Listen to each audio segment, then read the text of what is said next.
And okay, so I have some confirmation that I'm being heard. All right, cool. And Janessa, okay, awesome. Thank you all for your cooperation. It does take a village sometimes. All right, so this is the Coping with COVID Craze, and I'm super excited, so excited to see you all here. Like I said, throughout this webinar, if you have any trouble with the technology, let me know, but also just try to refresh your browser, and that should be able to get us going.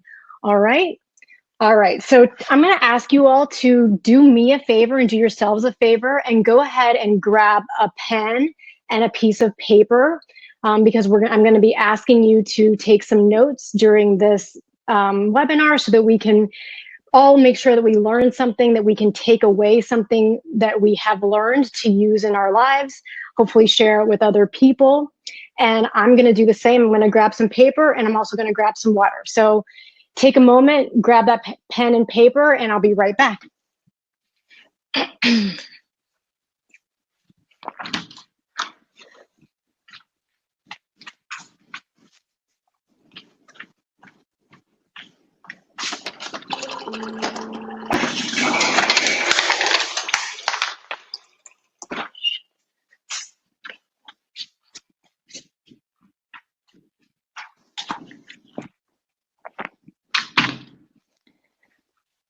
All right.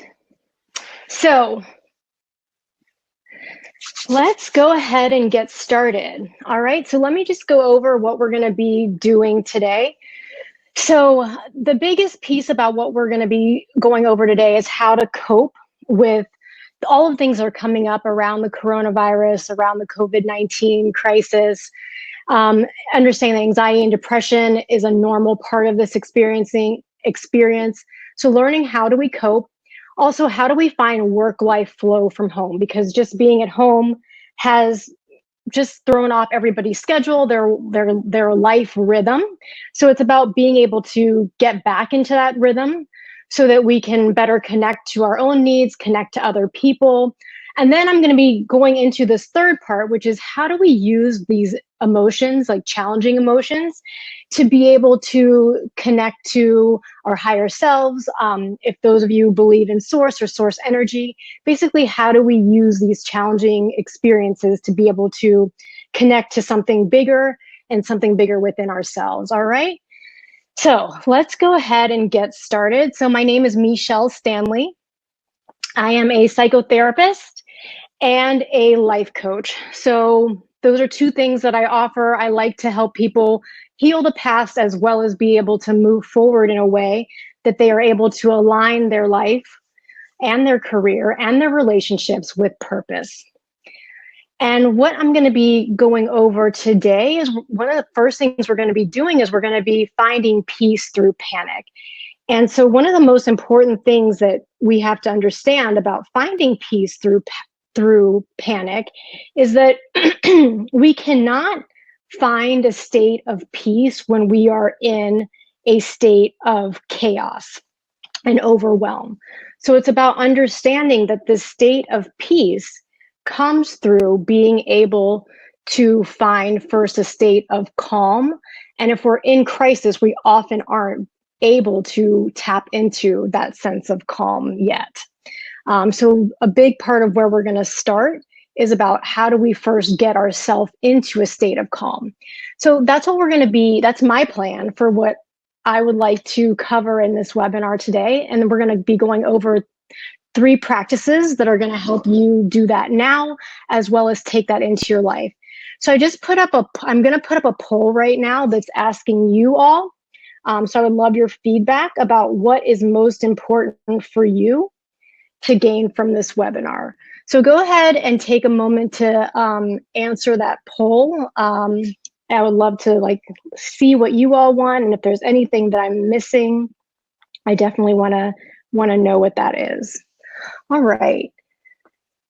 So I'm going to go over this general model here. So as I just pulled this up, this is an image that is giving you an understanding of the process of coping and also the process of connecting, the the process of being able to navigate through our lives, through our emotional turmoil, through our crisis in a way that allows us to be supported, that allows us to find a life rhythm, that allows us to take care of ourselves, and then eventually allows us to move into a state of from crisis into a state of creativity where we can actually reinvent ourselves and be resilient at the end of this crisis to come out better than we were before.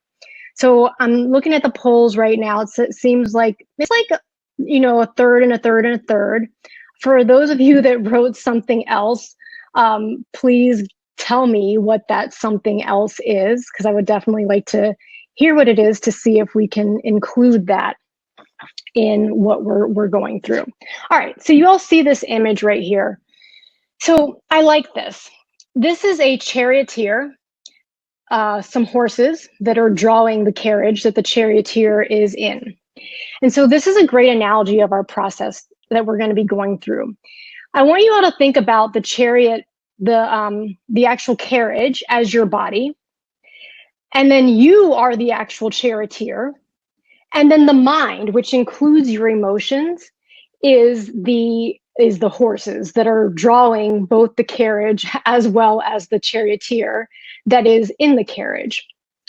And so a really big part of what we're trying to do, right, is take care of ourselves so that we can be healthy, calm, and connected.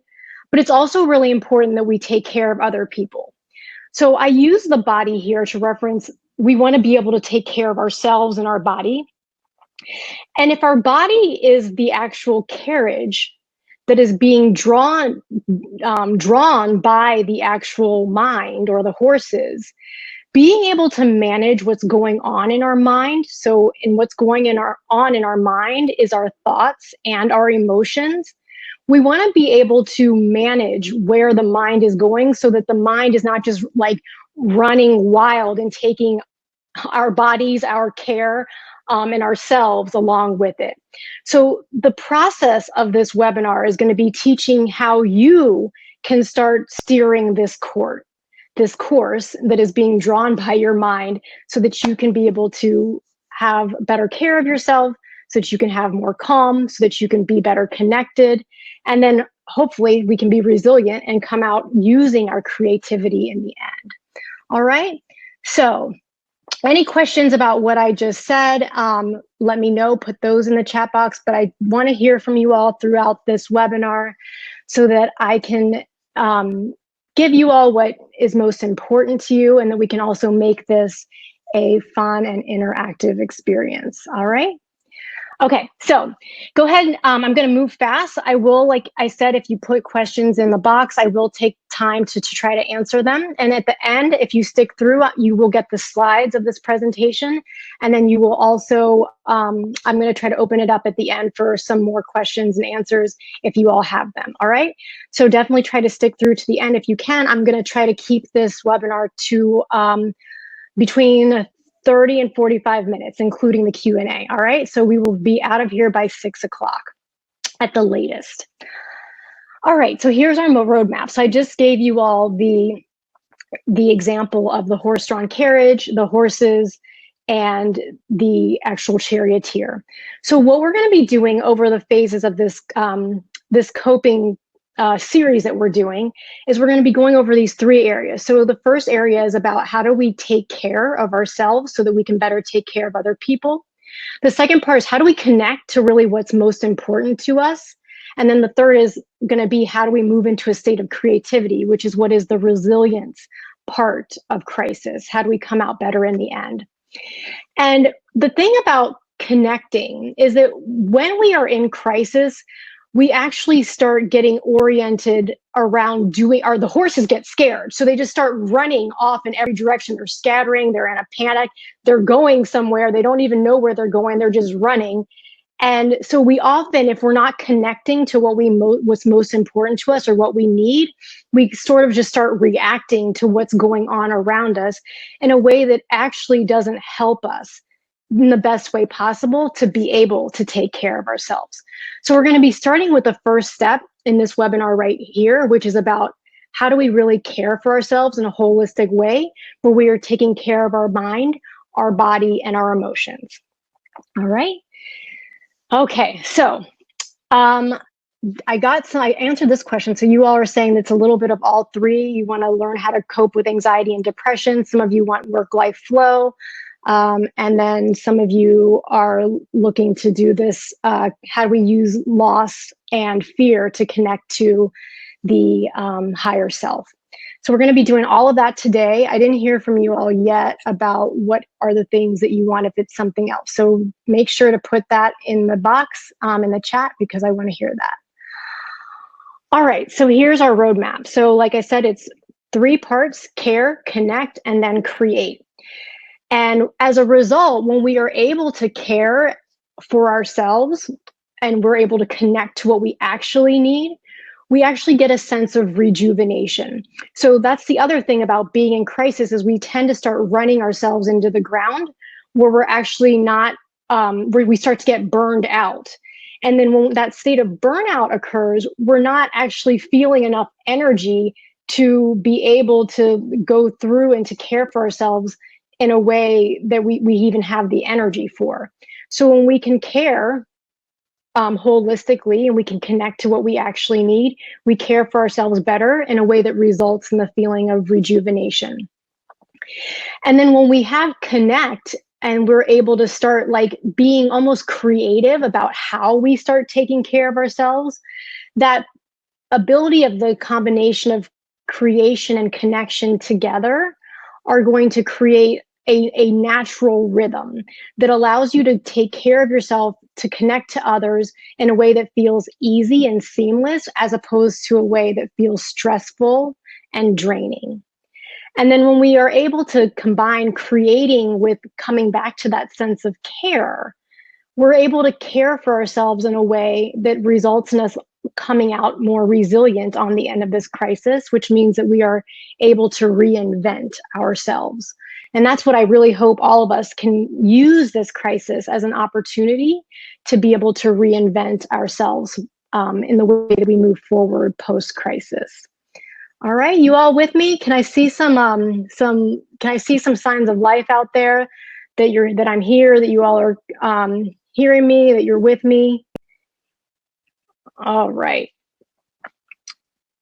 So I want to get into step 1. So step 1 is really about, all right, so I'm looking at the bottom of the chat. So, okay, cool. So you all are with me. Thank you.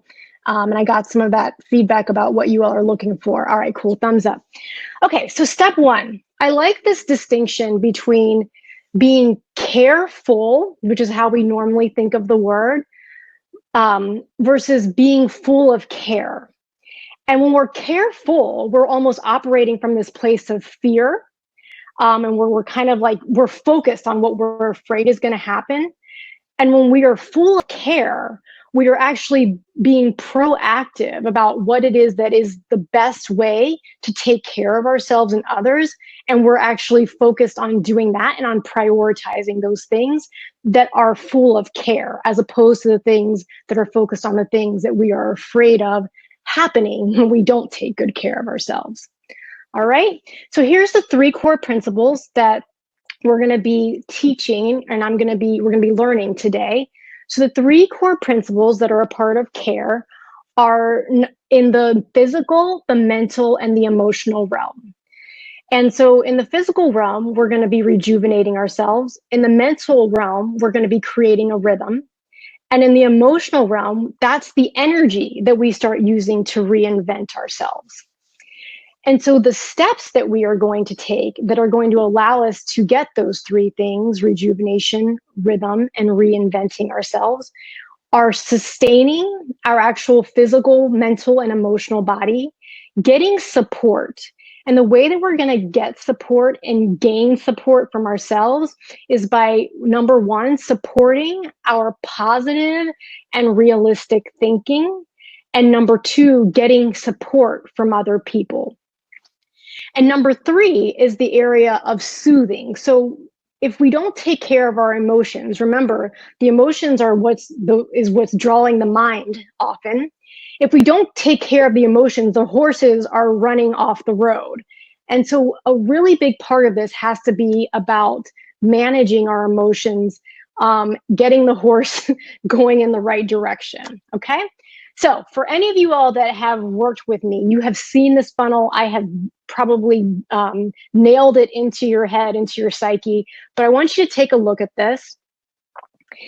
These are the 3 funnels in which we can start thinking about how we're going to begin to cope and how we're going to begin to to sustain ourselves, support ourselves, and to soothe ourselves. So we're going to be beginning with this first column or the first circle on the left, which says, what can we take action on, or what can we do? And so part of this, we're going to do a little bit of this together. And I'm going to ask you all this other question, which is about when we start to think about what we need to do, what do you think is the hardest part about that for you? And I just put up this other poll here because the thing is about coping is that it's sometimes people who come in and they're like, I don't know what to do. I'm just so overwhelmed. I'm so stressed out. It's not that they don't know what to do. It's just that they don't either have the emotional energy or motivation to sustain or continue to do what they need to do. Or the third thing is, which I'm going to get to at the end, is that they are trying to do things and those things that they're doing aren't actually making them feel better. So I want to hear from you all about what is the hardest part for you with coping. And so I'm seeing that a large number of you, thank you for submitting your polls there, I really appreciate it, are saying that the hardest part for you is actually not about not knowing what to do. It's about finding the motivation to do what's good for you.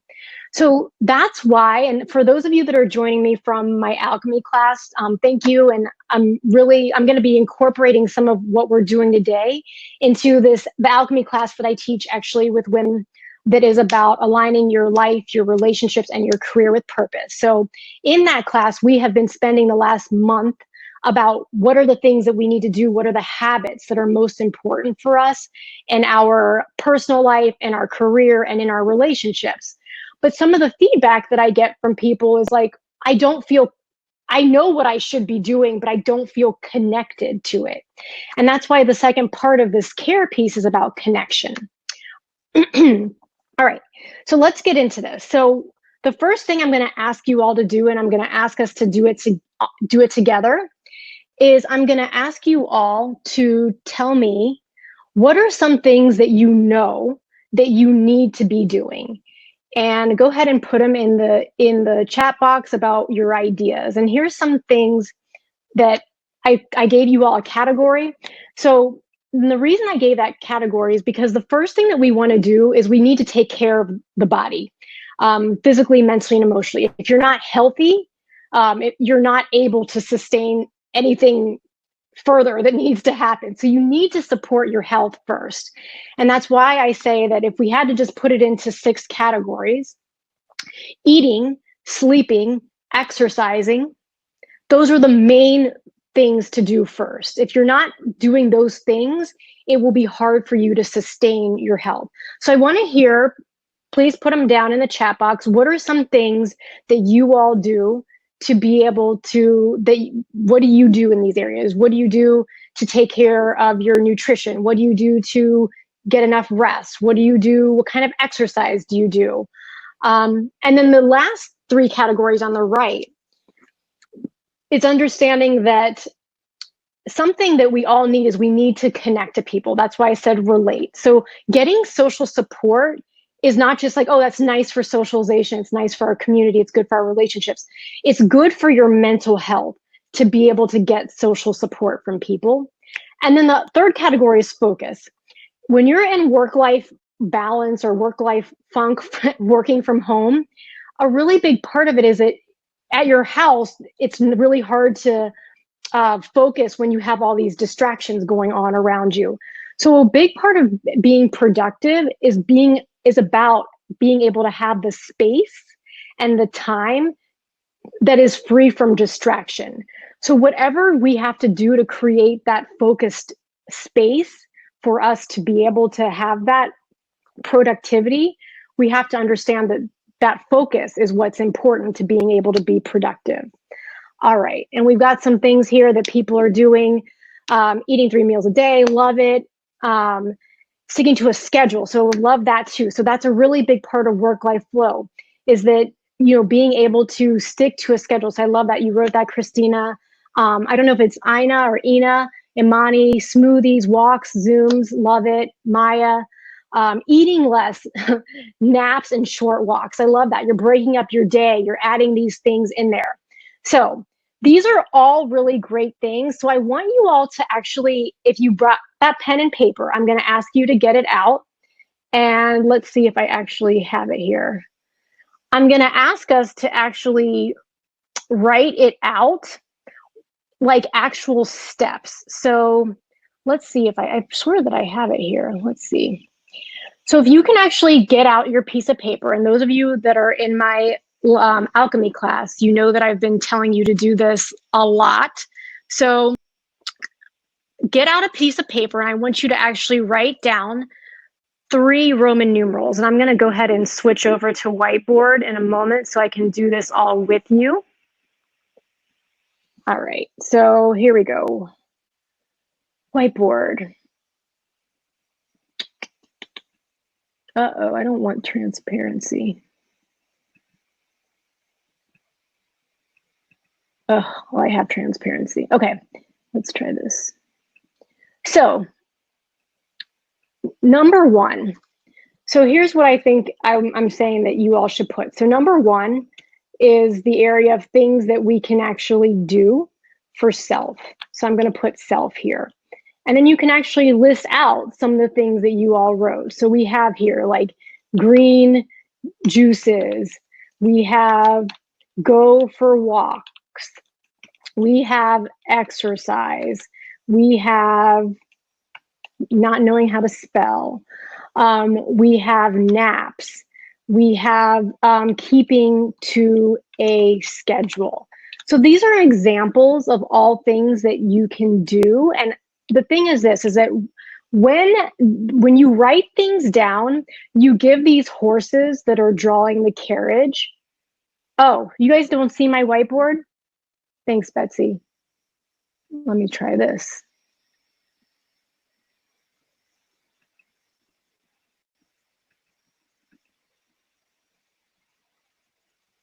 Uh-oh, I see what happened. It won't let me share my screen. Can you all see it now? Can you see my whiteboard? Or can you see me typing?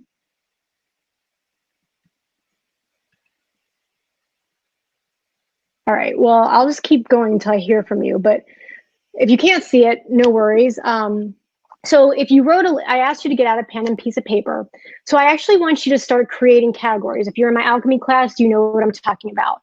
One category is the area of self-care. So you're going to put Roman numeral 1, like you're making an outline. Okay, nobody can see my whiteboard.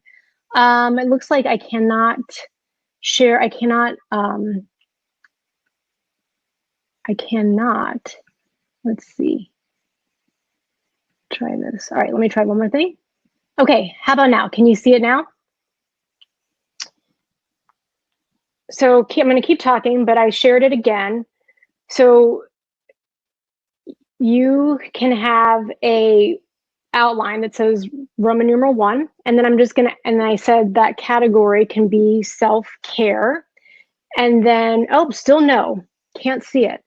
Dang. All right, well, I am going to just abandon that mission because I don't know how to share my, it looks like I can't give my preferences, but I will share this with you all after this class if you want the format. So what I'm saying is that you're going to actually make an outline and you're going to actually write things down. So the most important thing is not that the outline looks how I want it to look, but when you write things down, it allows your horses who are drawing the carriage to be able to have a roadmap for which to follow. Because when you're in a state of crisis, you don't want your self to have to think, plan, prepare, remember. You want the map to already be there. So I want you all to get into the habit of starting to write down, because we all said in this poll, most of us know what we need to do. So go ahead and write down the things that you need to do in at least 3 areas of your life. The areas that of your life that I suggest is number 1, self-care, number 2, work or career, and number 3, relationships. So I ask you to make 3 categories. One can be Roman numeral 1, Roman numeral 2, and Roman numeral 3. 1, self-care, 2, work, career, 3, relationships. And then under each area, I want you to start writing down actual things that you can do in those areas that are supporting your health, that are supporting your well-being, that are supporting your relationships, that are supporting your productivity, supporting yourself in each of these 6 areas that I just wrote. All right, so let me have some, I get it, yes, to let me know if you understand this first step. And if you have questions, let me know. So this is part of what I call the life design method. And it's a way of being able to create a structure for your life so that you are continually coping and evolving by learning how to deal not just with what you need to do and staying productive, but the emotions that are going to be coming up for you that get in the way. All right, so can I hear from you all about whether you have any questions or whether this all makes sense? Okay, understood. Thank you, Kevin. All right, so we've got this first part, which is what do we do? So the second part that we're going to get moving into is about support. And like I said, a really big part of how we want to support ourselves is through how we are thinking. So we want to be able to support positive and realistic thinking, number 1. And number 2, we want to be able to get support from other people. So Betsy, just going back to step 1, yes, 3 lists. 1 is self-care, 1 is work, career, and 3 is relationships. Those are the big categories. So yes, that's correct. Janessa, makes sense. Cool. Keep asking your questions, you all. I will come back around to them. And I have examples of all of this. And I do this, I have recordings on the life design method. If anybody wants to know what that is, or just have like the 4 videos, I'm happy to talk with you about how to get connected into that support. All right, so we're going to move on to the second step, because this is a really big one.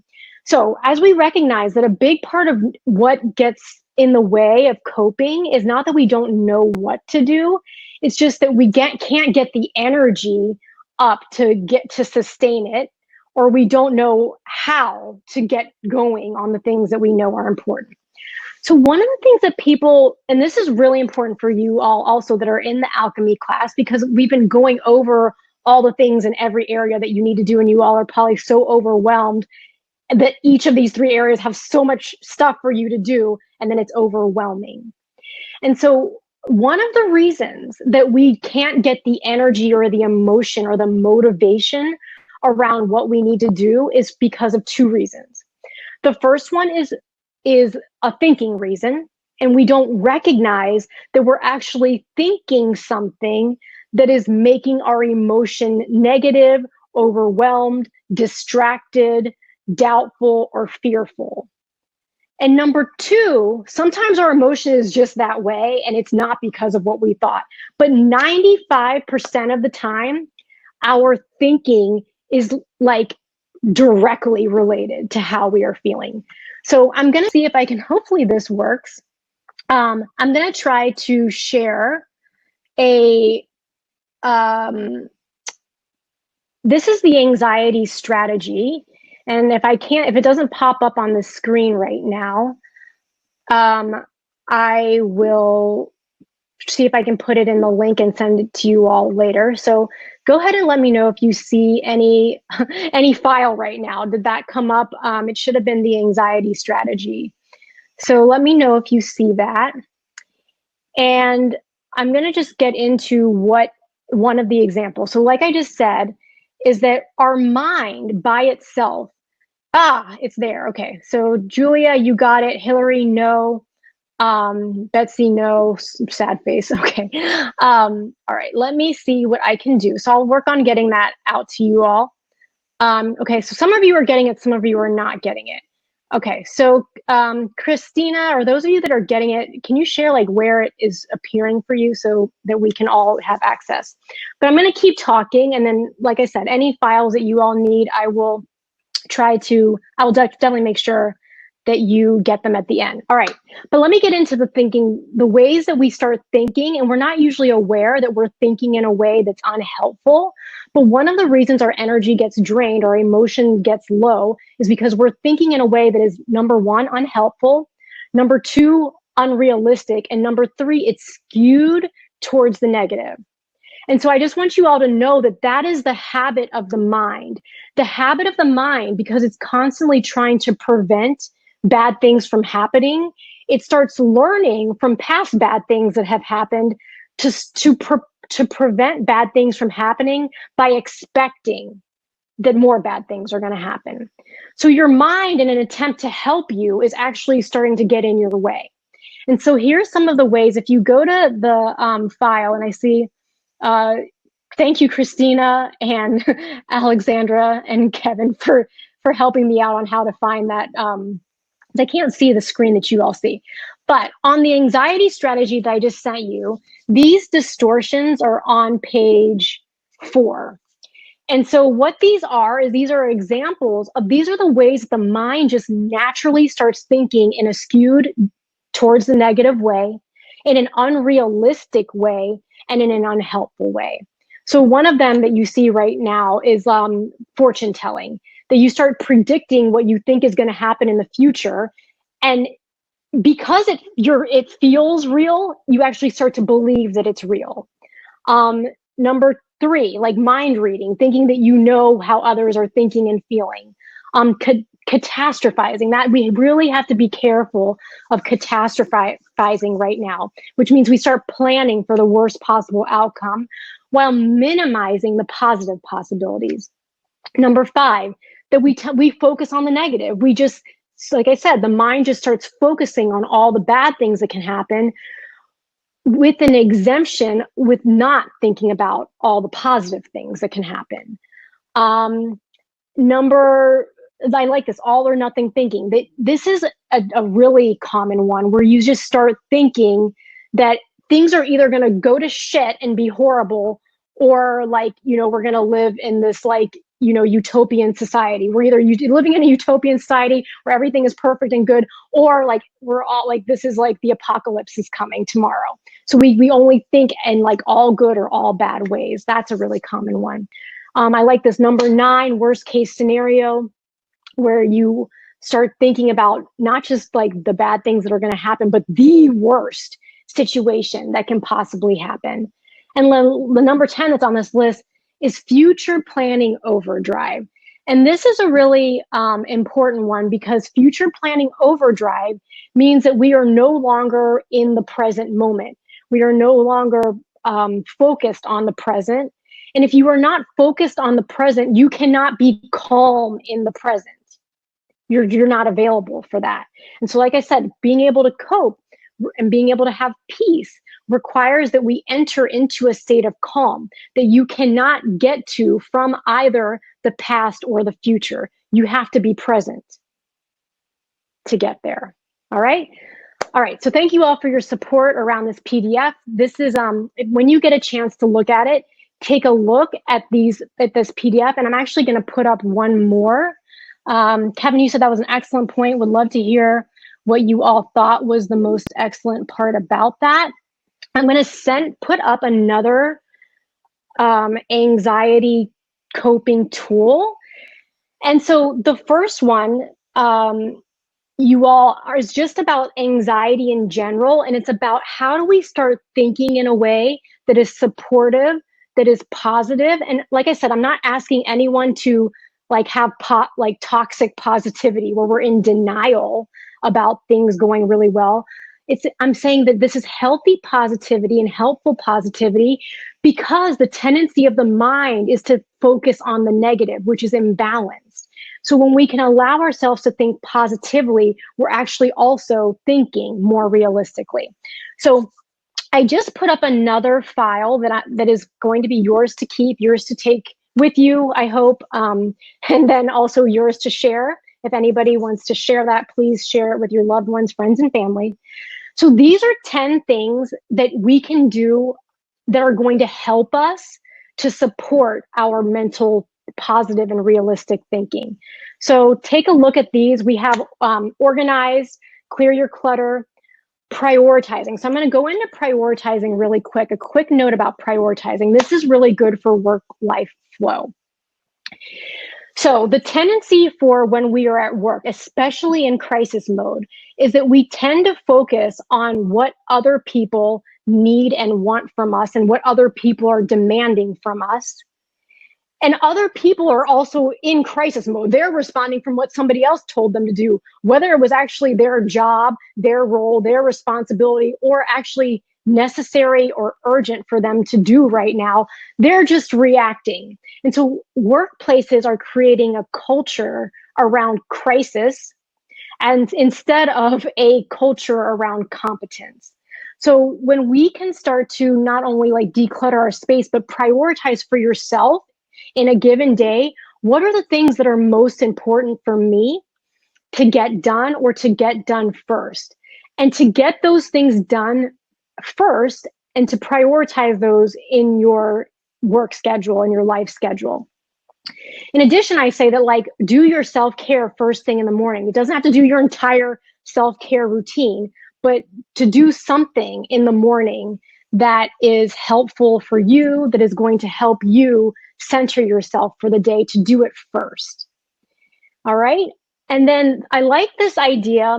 Brian Tracy gives this idea about how do we figure out what is a priority to us.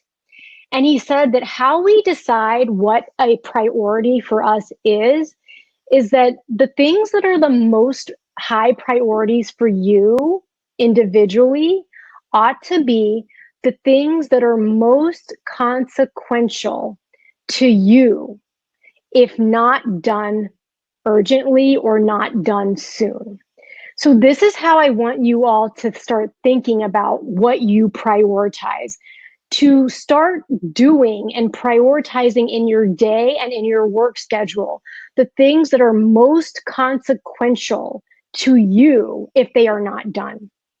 And then the second point, the things we want to prioritize after things consequential to you are the things that are most consequential to others if not done or not done soon or urgently.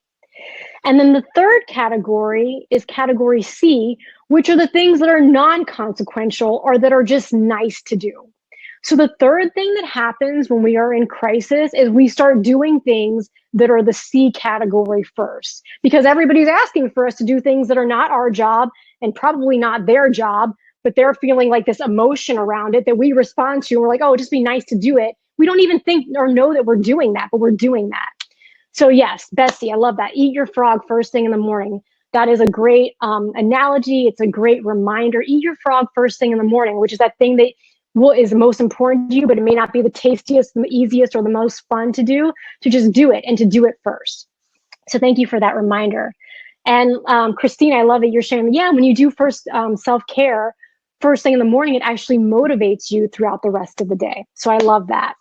So that's what we're going to start doing. And if you look in this 10 tricks to tame anxiety, that's what I mean when I say to prioritize. So prioritizing the things that are most urgent, which are the things that are most consequential to you if not done soon. And then second, you also want to make sure that you prioritize the things that are important, which are the most vital, essential, and significant things to you, and they include self-care. So the important things are that they're important, they're essential to you. And if you're constantly doing urgent things, but never doing important things, you're going to degrade your support system. You're going to degrade your care of yourself. All right. So you all can look through the rest of these 10 things, meditate, replace, rehearse, gratitude. So I'm just going to use the example of when I say it's number 7, replace unhelpful thoughts with helpful, realistic ones. That anxiety strategy that I just gave you all is going to help you look at how you're thinking and help you to change your thinking to a way that is more healthy, realistic, and positive. And then the CBT strategy is about when you are aware of a helpful thought, you need to rehearse it. That means say it again. That's why you need to write it down, because if you just think it one time, it's going to disappear because your horse is not on the map. So when you write things down, your horse has the map to be able to stay on. So write down not just what you're going to do, but write down healthy, positive, realistic thinking. All right. All right. So let's move on into the. I'm going to just make a quick note about where this falls. So we talked about the get things done category, which is simply as that, get things done, focus on yourself first. Step 2 is the mental realm, which is getting help from others, but also supporting your thinking. And so getting help from others is included in the 10 tricks for taming anxiety, which includes like calling people when you need help, phoning a friend, even if you don't think that you need to. Social support, leaning on people has been statistically proven to decrease anxiety, whether you think you need it or not. All right. And if you want to know how to show up more vulnerably and get more connection in your relationship, follow up with me. I've got a series of webinars on that as well. All right. Okay. So I want to get into this last part, which is about the step 3, which is about soothing. And so step 3 is really what's going to be resulting from this third category.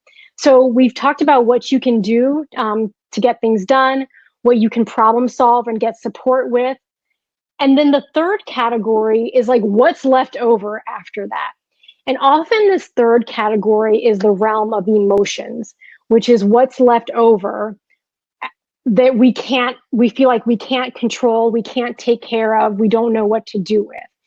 And so the first thing in soothing our emotions, and we want to soothe the emotion. So going back to that analogy of the horse-drawn carriage, if the horse is upset, it's not all going on the plan. It's not pulling the cord. You know, when you see like horses that are kind of like, like kind of like getting like just like flustered and irritated, and it's like, like kicking its tail and it's like puffing and puffing.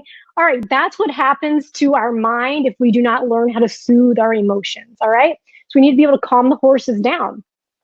So I'm going to go into how do we do that. All right, so here's the emotion wheel. If you all are looking at this screen right now, I want you to take a picture of this. If you all stay through to the end, like I said, you're going to get this slide.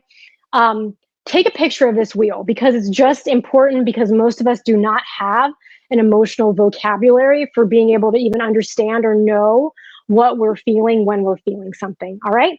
So I'm going to take you through the final stage of this exercise. And this is about soothing our emotion. Okay.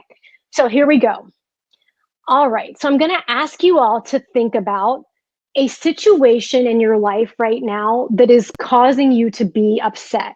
And you can put it in the comment box if you have examples. I would love to hear with, you don't have to go into like a paragraph long description of it, but just like one situation or trigger or event that's causing you stress. So it could be an emotion.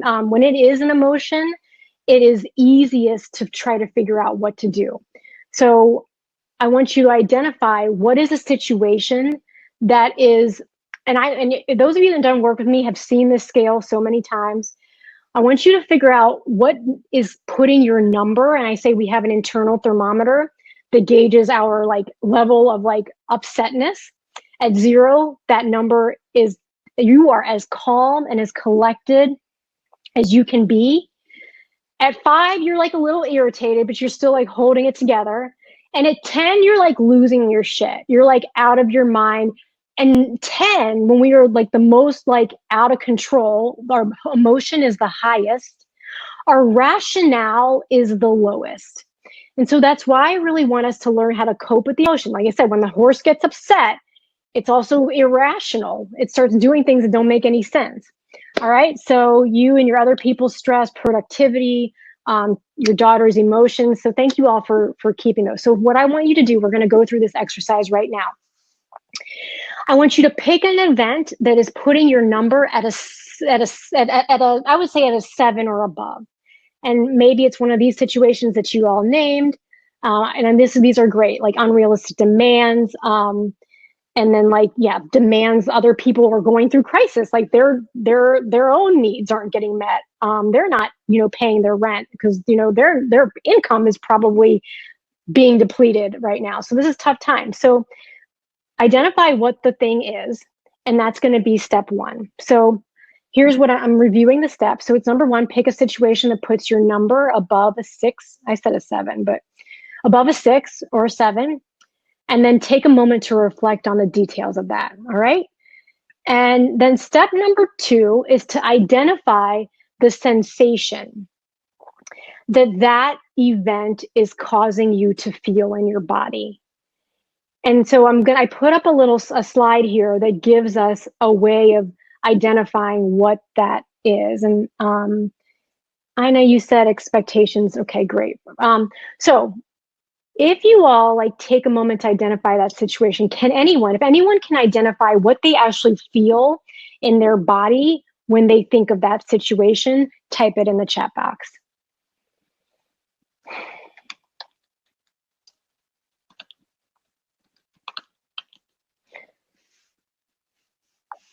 And so this is a really good way to like soothe emotion and to do it in a way that's quick without having to do psychoanalysis on yourself. So identify what the situation is. Betsy, you got one. Great. So sometimes for people, this is like a great example. It's hard for us to even go inside to understand what we're even feeling in the first place. So awesome. You guys came up with it. So this is such an important first step to like getting your horses, your mind and your carriage on the same path. So you are all coming up with some great stuff. So heavy, warm, breathless, stuck, tense, constricted, tightness in the jaw. Awesome. Those are awesome. All right. So you did really good. So you guys are identifying now what your horse is going through. They're like having a problem. So when we can externalize this, oh, the horse is tight, the horse is warm, the horse is constricted, we can almost identify like what is the salve that sensation needs. So we're not trying to solve like, your entire like psychological drama and history and baggage right now in this moment. We're not trying to, solve world peace. We're simply trying to understand what is the salve that physical sensation your body needs. And so sometimes if you're warm, it might need to cool. If you're feeling constricted, it might be to get some sense of expansiveness, to get some sense of breath. So go ahead and take some, as if you're like diagnosing the horse. You're seeing the horse is a little overheated. Like, what might this horse need to salve the sensation? So go ahead and write that in the chat box.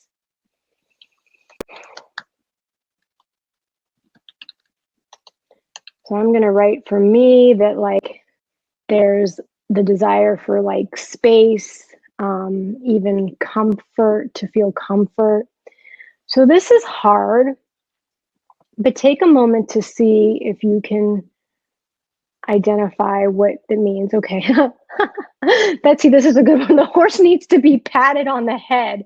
And yes, and told that everything will be okay. That is so good. That's so similar to what my horse needs too. Janessa, breathing exercises and to be warm and to be cozy. Yeah. Water. Yeah. Pressure, compress. Yes. You all are great. See, you're doing it. Okay. So this is what I'm talking about. Self-care. So we don't, like I said, we don't need to do this in-depth psychoanalysis. We just need to figure out how do we give ourselves a little bit of this physical sensation. And when we can help the body feel how it needs to feel, then we're helping the carriage. We're helping the carriage as we're helping the horses too. So that's how we kind of get control of this situation, relaxation. All right, so here's the third part of the practice. You all are doing awesome. All right. So once you identify the salve, which is what you all just did, and I like this, the salve, so we have to think about this in crisis, is the space between the stimulus and the response. And it is our power to choose our response to how we are responding or relating or reacting to triggers, to stress, to external things. Okay, so you all have identified what the salve is and what you need. So here's the practice. This is coming from Rick Janson's work, Buddha's Brain. The practice is called taking in the good. All right, y'all. So let's bring it in. So I'm going to ask you all to sit with the corrective experience that you just identified. So do this with me now. Take a moment to sit back in your seat. Hopefully you're sitting down. Give yourself a few breaths.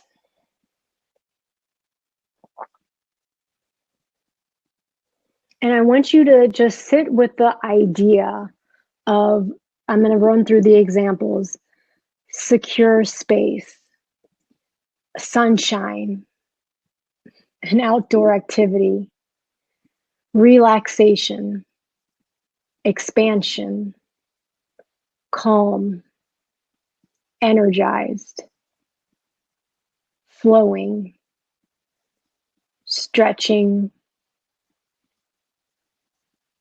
love, appreciation.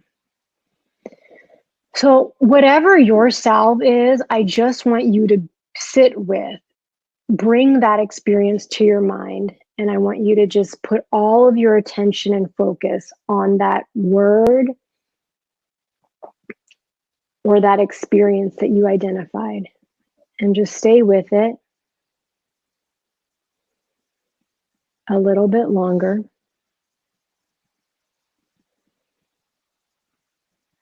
A little bit longer.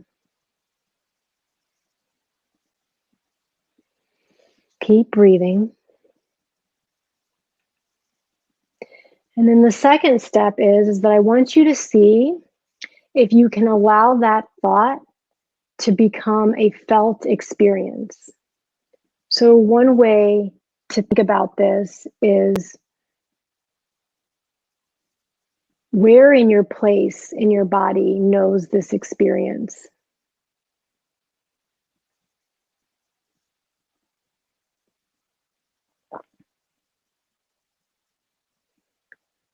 And see if you can allow this experience that is in your mind to become something that you feel in your body.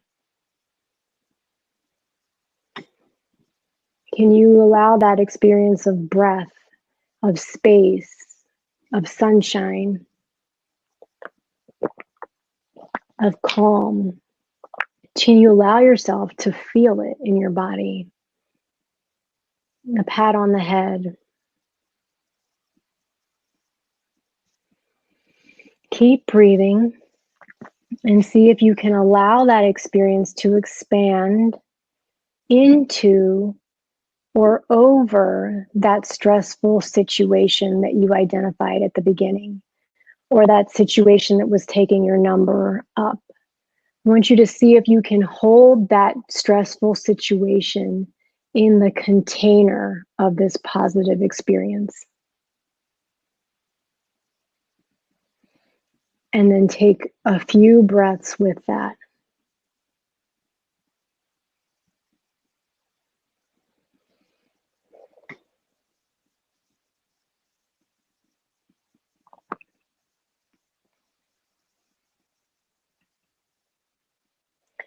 All right, so coming out of that, would love to hear what you all felt. If any of you all had a shift, a different experience, or a different perspective.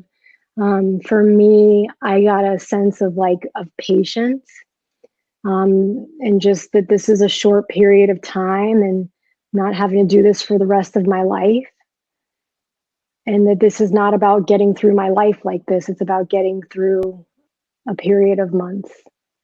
So we'd love to hear from you all what you experienced from doing this activity. If there was anything that came up for you, that if it allowed any different perspective on that stress or on that trigger that you were experiencing. All right. So let's go ahead and finish us out. So these are the 3 things that you are going to take with you. I'm going to put up my offer. So if any of you all want to know anything more about anything that we talked about here, Moksha Living is offering a free care call. It will be free. It is a call with one of our licensed providers, just to be able to check in, see if there's any ways that we can help you boost up your coping skills, get through this time period. There is no obligation to sign up for anything, but it's just an opportunity to help you connect to our community and also to build your to build your coping skills, and to just get connected with some care. All right, so I put this up here, and if you all want to have a call, all you have to do is complete this form, and one of our providers will get in touch with you to schedule your free care call. All right, and the things that I'm going to have for you all to do is to do one thing in the morning that is for you every day. Number 2, to practice using these worksheets that we use to support your realistic and positive thinking.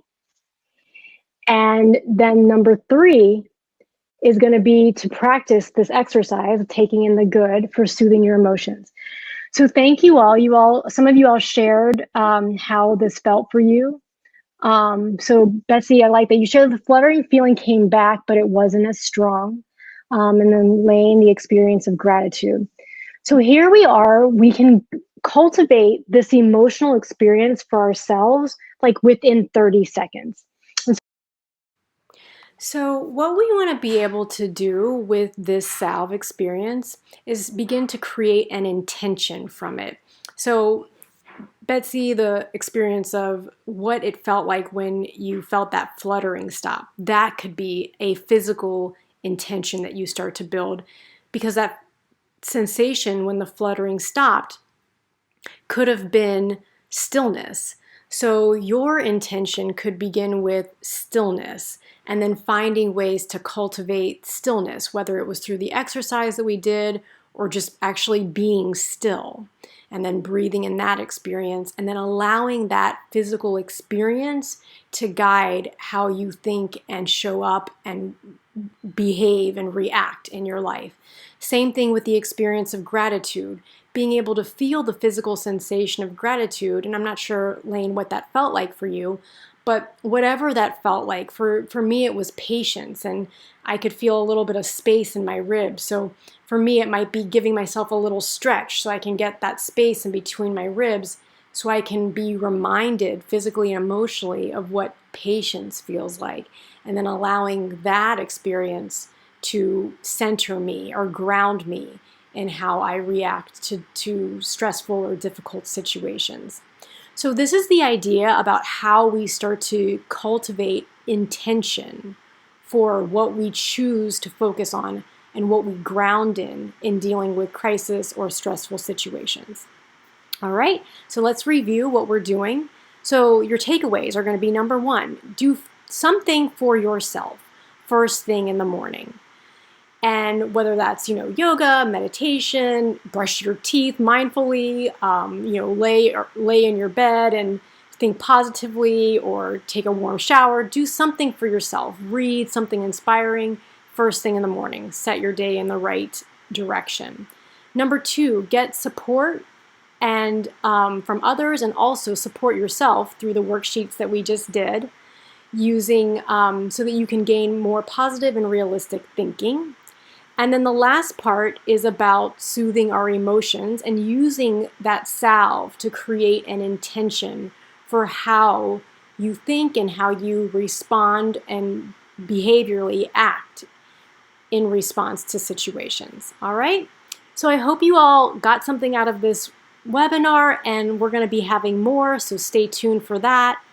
in the meantime, stay well, stay connected, stay healthy, stay calm, and I will look forward to seeing you all next time. Thank you all. Oh, thank you all so much. Yes, it was so good seeing you all too. All right. Take care.